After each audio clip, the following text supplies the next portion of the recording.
Opa, eu falei como o tempo passa, né? Em 2009, Smosh se tornava o primeiro canal do site a atingir 1 milhão de inscritos. Em 2013, PewDiePie se tornava o maior canal do site, atingindo 11 milhões. E hoje, quase 10 anos depois, Pius deixa de ser o maior youtuber do site, dando espaço ao MrBeast com atualmente 120 milhões de inscritos. E na boa, algo assim acontecer era impensável há uns anos atrás. A gente tem que se lembrar que por quase uma década, o Pius era de longe o maior da plataforma. Com uma diferença absurda em relação a outros criadores, ele se tornou único. Muitos o conheceram simplesmente por ele ser o maior do site. Eu mesmo só fui descobrir o seu canal lá em 2014 porque um amigo me disse que aquele era o maior canal de todos. E em base de comparação, pra vocês se situarem, nessa época, enquanto ele tinha 32 milhões de inscritos, o maior canal brasileiro, que era o Felipe Neto, olha lá, tinha acabado de atingir os seus 3 milhões. Então sim, a diferença era um abismo. O que se tornou ainda maior em 2018, quando rolou a guerra entre o Pius e a T-Series, onde nesse meio tempo os dois disputaram o título de maior canal da plataforma, e aí sim, atingir esses dois se tornava impossível. Aquilo foi um evento onde todo o site se dispôs a ajudar. Todo mundo se inscreveu no canal do PewDiePie, mesmo se não fosse assistir. Propagandas foram feitas, outdoors anunciando seu canal, tudo isso sendo movimentado por todo o site. Foi um assunto que durou meses, onde uma das principais pessoas que se propôs a ajudar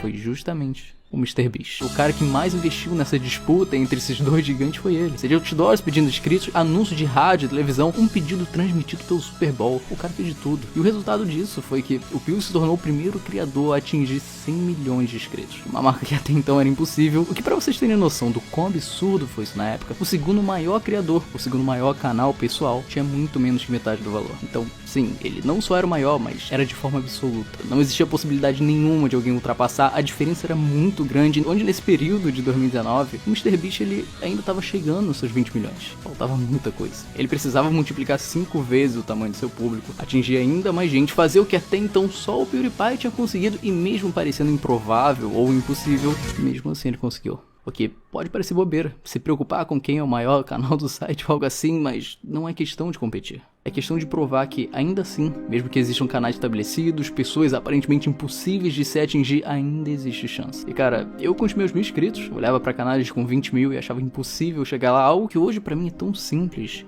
Já foi motivo de dúvida. O maior exemplo do que alguém que levou 3 anos para atingir os seus primeiros 20 mil inscritos e depois levar esse mesmo tempo para atingir os seus 100 milhões é a prova de que qualquer um pode conseguir seu espaço no site. O MrBeast ele começou em 2012. Quando seu canal foi criado, o Pius já tinha 150 mil. Em 2013, ele continuava com 33 inscritos, enquanto o Pius tinha 4 milhões. Em 2014, 740 inscritos, contra 20 milhões. Em 2015, 1.500 inscritos, contra 33 milhões. Em 2016, 15 mil inscritos, contra 41 milhões.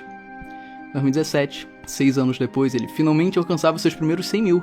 Que na boa foi um período muito longo. Ainda mais se comparado ao ritmo de crescimento de canais gringos, era como se não adiantasse o tempo que fosse, o projeto não ia pra frente, porém quando começou a dar certo, não parou mais. Dali em diante, nos anos seguintes, seu crescimento foi exponencial, permitindo ele agora não só alcançar, mas ir além dos 100 milhões. Um número que até agora, de criador de conteúdo, só ele e o PewDiePie conseguiram no YouTube. E sim, existem canais maiores. Canais de empresa, T-Series com seus absurdos 230 milhões, Cocomelon com 150 e 7India com 147 milhões, o que coloca o MrBeast em quarto colocado e o Pius em quinto. Porém, como eu disse, canal de empresa não conta. Até agora os dois são os únicos a passar dessa meta. E o que antes era inalcançável, aos poucos começa a se tornar um objetivo. Em 2009, quando o Smosh foi o primeiro a chegar a 1 milhão de inscritos, algo depois disso era impossível, era improvável, mas alguém chegou e foi muito além. Assim, quando o PewDiePie conseguiu seus 100 milhões, aquilo era o limite. Até porque ele tinha alcançado, com a ajuda de todo mundo, o YouTube inteiro aderiu à campanha de se inscrever no canal dele, porém agora, mais uma pessoa chegou a isso. E não vai ser o único. A questão é que, se a gente diminuir muito a situação, a gente tá falando de números absurdos, eu sei, mas se a gente voltar atrás, eu há alguns anos via os 100 mil inscritos como algo impossível. Talvez agora, pra muitas pessoas, chegar aos 10 mil seja um sonho. Daqueles que tu coloca como meta, mas tu mesmo não acredita que vai conseguir, porque é muito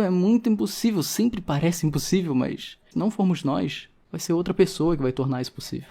Enquanto em 2017, quando eu vi o Jake crescendo, eu falava, poxa, perdi a chance de fazer um canal. Eu tinha vontade de tentar, mas agora já foi, não tem como. Eu dizia isso naquela época. Anos depois eu tentei.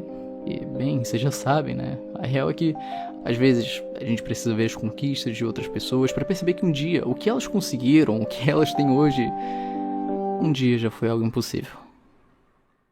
Mas, eu achei que seria interessante comentar sobre isso. É muito legal ver a amizade que esses dois têm, como isso nunca foi uma competição, nunca foi algo como a disputa que rolou lá em 2018, então, sei lá. Isso tudo que eu disse foi mais uma reflexão, um pensamento do que uma opinião, mas no geral, muito obrigado por me ouvir até aqui. e abraço.